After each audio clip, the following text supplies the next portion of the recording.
Today I'm going to show you how to make a claw like this one. So we're going to go to our Onshape page and click create to make a new document. You can name it whatever, I'm just going to name it claw. Now in our part view we have a bunch of different tools. The first thing you want to do is create a sketch. And you can choose any of these planes here. I'm just going to use top and this little block in the corner, which allows you to move your screen around. Just click on top and it'll face it like that. So the first tool we're going to use is the rectangle tool, and we can draw a rectangle like that.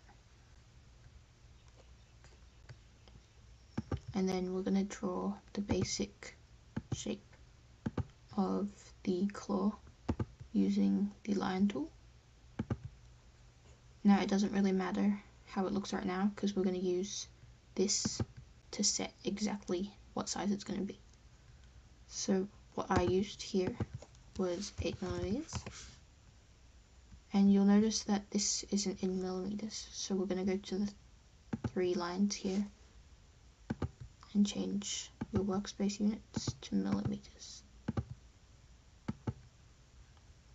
Now if you double click on this, it's in millimeters.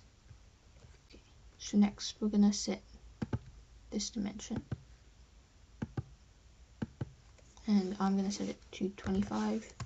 You can choose whichever length you want, and we're going to do 25 here as well. Now you'll notice this isn't a perfect rectangle, so what you can do is if you click on both lines, it'll come up with the angle. So we're going to set this to 90 degrees and this one to 90 degrees. Then we need the size of this rectangle, which we want also is 8mm. And I think for the angle in between here, I'm going to set it to 120 degrees. You can choose whichever angle you think will work best. Now we've got all these sides defined, we can click tick, and we've got our basic shape. This is the extrude button. This is what makes our sketch into 3D. So if you click on the 2 shapes here, you'll see it's become 3D now. Since we are going to be laser cutting these parts, I'm going to set it to 3mm because that's the thickness of the plywood we're using. So click tick and you've got your block.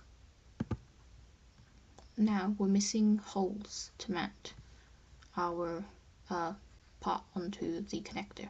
So we're going to go to our sketch and double click it. To add holes, we're going to use the circle tool,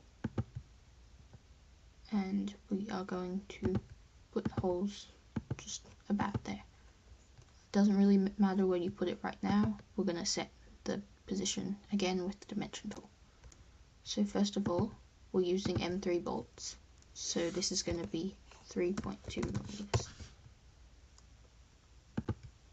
This is the same. You can change it based on what size bolt you're using.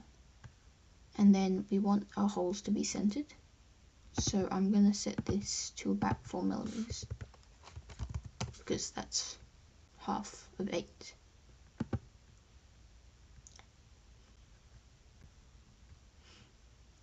So now it's in the center, and this one we can do the same.